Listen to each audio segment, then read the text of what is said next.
Guys, good afternoon. Welcome sa Mavs. So, pang take 4 na namin to for this video. SRC Night Viper, guys. I-out natin. Ano lang tayo, short review lang tayo for the unit. Ito. So, it's a Pit Viper model na nirelease ni SRC. John Wick 4, guys. So, may markings, kompleto markings, kabilaan, Pit Viper markings, naka fiber optic sights, front sights. And maganda yung spec nito, guys, out of the box.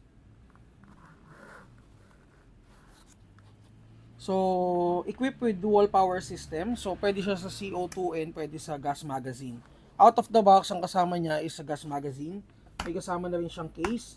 And then, naka-reinforce internal parts na. Naka-fixed barrel, 70 degrees na gray hop rubber. And then, naka-steel guide rod with shock buffers na rin. So, hindi na kailangan maglagay pa ng shock buffer kasi naka-shock buffer na siya. To the point na, nag-slide lock pa rin syempre. Kung medyo nababagalan kayo dito, if ever natin itetest nyo and medyo parang mabagal pa yung cycle niya, pwede naman kayo mag-add.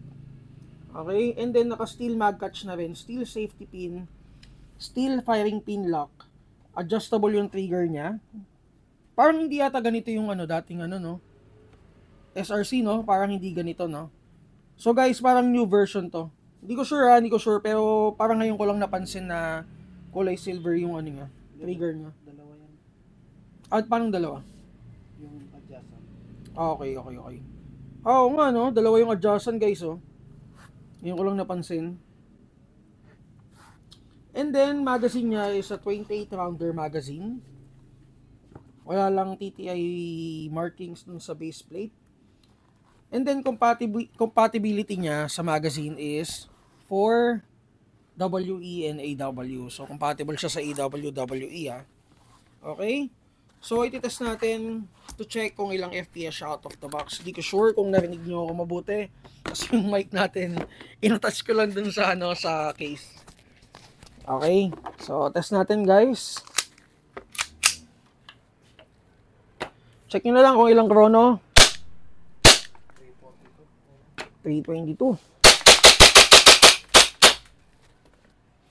Again, SRC Night Viper, guys. Kung naghahanap kayo, kung ang hanap nyo, guys, is the SRC Babayaga Beta, wala pa tayong stock nun.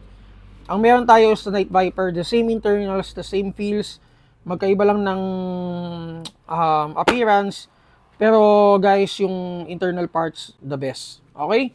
So, yun, again, SRC Night Viper, thank you sa bossing natin na kumuha nitong unit na to.